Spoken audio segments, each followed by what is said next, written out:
우리는 주님이 오신다는 사실을 알고 있습니다. 그런데 우리는 주님의 재림을 준비하지는 않습니다. 이제까지 오지 않으신 주님이 내가 살아있는 동안에도 오시지 않을 것으로 생각하는 것입니다. 그러나 우리가 나태한 그때 주님이 오실 수 있습니다. 그러므로 우리는 깨어 있어야 합니다. 오늘 주의 말씀 안에서 깨어 주님과 동행하는 우리 모두가 되길 예수님의 이름으로 축원합니다. 오늘은 에스겔 11장과 12장의 말씀을 통독합니다. 11장 거짓 선동하는 고관들을 향한 하나님의 심판 명령. 두 번째 11장 14절에서 25절 선민 회복 약속과 주의 영광의 감람산 이동. 14에서 21절 이스라엘의 이방 포로로부터의 회복 약속. 14절 여호와의 말씀이 내게 임하심. 16절 내가 그들을 멀리 이방인 가운데로 쫓아내어 여러 나라에 흩었도다. 내가 잠깐 그들에게 성소가 되리라. 17절 내가 너희를 만민 가운데서 모으며 이스라엘 땅을 너희에게 주리라. 18에서 20절 열방에 흩어져 포로된 자들의 신앙 회복 재강조. 그들이 그리로 가서 그 가운데 가증한 것을 제거하여 버릴지라. 내가 그들에게 한 마음을 주고 새 영을 주어 돌같은 마음을 부드러운 마음으로 변화시킬 것이라. 그들은 내 백성이 되고 나는 그들의 하나님이 되리라. 21절 회개하지 않는 자는 그 행위대로 갚아주리라. 22에서 25절 여호와의 영광이 감람산으로 이동하시다. 22에서 23절 여호와의 영광이 감람산으로 이동하시다. 그룹이 움직이심. 여호와의 영광이 성읍 가운데서 올라가 성읍 동쪽 산에 머무르니라. 24에서 25절 에스겔 영의 귀한 및 환상 종결. 주의 영이 나를 들어 갈대아에 있는 사로잡힌 자 중에 이르시더라. 내가 본 환상이 나를 떠나 올라간지라. 사로잡힌 자에게 본 모든 것을 말해 준지라. 유다 백성들은 예루살렘이 멸망하기 전에 포로로 끌려간 사람들을 비난하며 민족의 배신자로 생각했습니다. 그리고 자기들의 영원한 기업인 예루살렘에서 평안히 살 것을 기대했습니다. 그러나 그것은 착각이었습니다. 그 땅에 남은 자들은 다 멸망당할 것이며 포로로 끌려간 자들이 주의 보호를 받고 나중에 고국으로 돌아와 하나님께서 그들에게 부어주시는 새 영으로 말미암아 새 사람이 되어서 하나님의 백성답게 살게 될 것입니다. 그러므로 우리는 지금 우리를 향한 주의 뜻이 무엇인지를 명확히 구별할 수 있어야 합니다.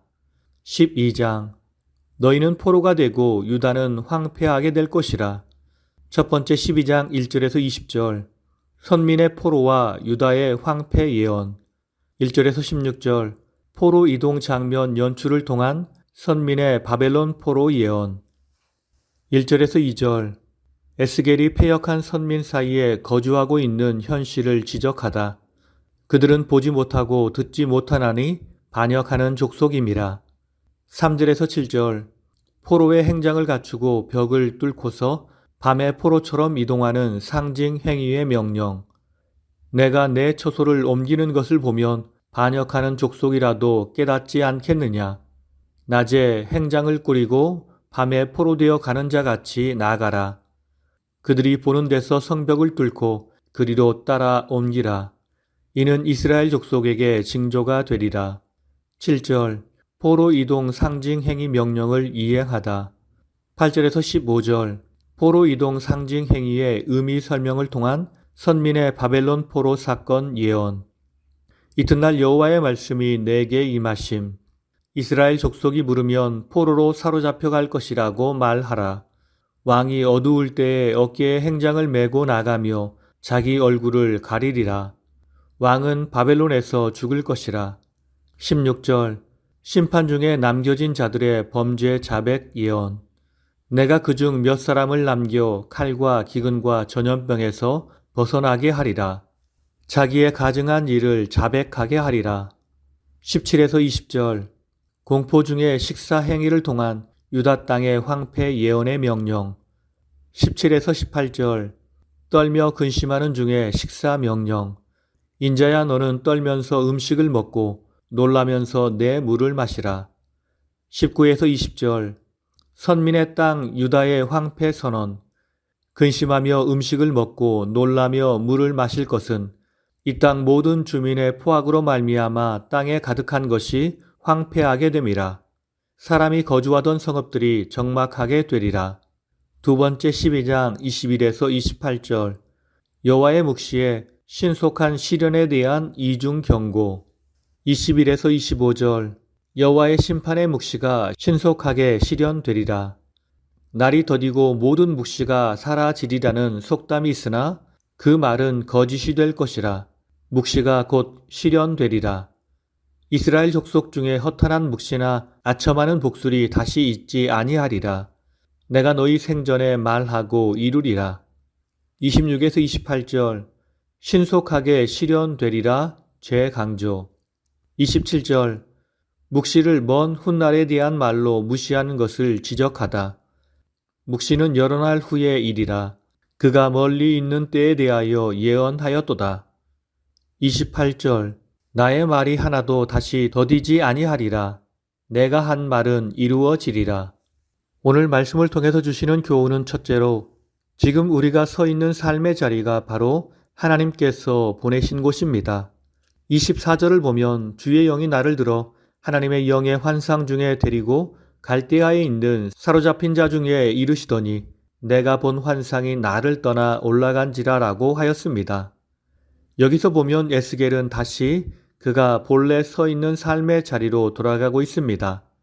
하나님의 신이 바벨론 테라빕의 에스겔의 집에서 에스겔에게 임하여 환상 중에 그를 예루살렘으로 옮겨 예루살렘 성전에 행해지던 유다 백성들의 우상 숭배와 그로 말미암아 하나님의 영광이 예루살렘 성전과 성에서 떠나가시는 것을 보게 하였습니다. 그리고 그 모든 것을 보게 한 후에 다시 에스겔을 그 본래의 자리로 돌려보내신 것입니다. 에스겔이 머물고 있던 갈대아가 어떤 곳입니까? 그곳은 포로의 자리입니다. 고통의 자리입니다. 자유가 없는 자리입니다. 사람은 누구나 그러한 자리를 싫어합니다.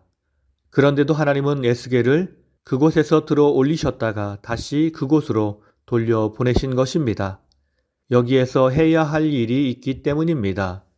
그러므로 우리는 자신의 환경이나 조건을 원망하지 말고 맡은 자리에서 주님의 도움을 구하며 최선을 다해 주님을 섬겨야 합니다. 이것이 주님이 우리에게 원하시는 뜻입니다. 두 번째, 하나님의 모든 말씀은 바로 오늘 우리에게 주신 말씀입니다.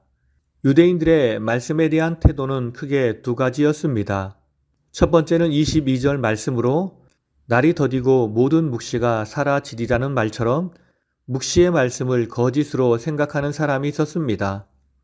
두 번째는 첫 번째보다는 나은 사람으로 묵시의 말씀의 성취는 훗날에 이루어진다고 믿는 사람이었습니다. 이들은 공통적으로 자신의 삶에서 하나님의 말씀은 성취되지 않는다고 생각했습니다. 그러므로 오늘 우리는 내 마음대로 행할 수 있다고 생각했던 것입니다. 그러나 그것은 무지한 생각이며 교만한 생각입니다. 하나님의 심판의 때는 노아의 때와 같이 소돔과 고모라의 때와 같이 내가 모르는 사이에 임하게 될 것입니다. 그러므로 우리는 주의 말씀을 받을 때 깨어 있어야 합니다. 주의 말씀으로 경계한 노아의 목소리를 우리 마음에 새겨야 합니다. 그럴 때 우리는 주의 심판의 때에 구원을 받을 수 있습니다. 왜 우리는 주의 말씀을 받아들이지 못하는 것일까요? 왜냐하면 아직 이 세상에서 취하고 싶은 많은 것이 있으며 즐기고 싶은 것이 많기 때문입니다. 아직도 세상 욕심을 버리지 못했기 때문입니다. 그러므로 우리는 이 모든 것을 끊어버리고 주의 말씀 앞에 자신의 모습을 바로 세워 나가야 합니다. 그럴 때 우리에게 희망이 있으며 아름다운 미래가 있습니다. 다 함께 기도하시겠습니다. 이 땅에 우리를 주의 사역자로 보내주신 하나님, 참으로 감사드립니다. 주님이 나를 보내시며 내게 은혜 주시고 능력 주셨사오니 우리가 세상을 두려워하지 않게 하옵소서. 오직 주의 능력 안에서 세상을 이겨 나아가길 원합니다. 주님께서 매 순간마다 주의 말씀으로 나를 인도하시오니 우리가 깨어 주의 말씀을 들으며 주의 뜻을 이루어가는 주의 백성이 되게 하옵소서. 주님 심판의 때가 머지 않았음을 알고 더욱 말씀 안에서 깨어있기를 원합니다. 그리고 주의 날을 준비하지 않는 미련한 사람들을 위해 아브라함처럼 기도하게 하시고 노아처럼 주의 말씀을 선포하게 하옵소서. 살아계신 예수님의 이름으로 기도드립니다. 아멘.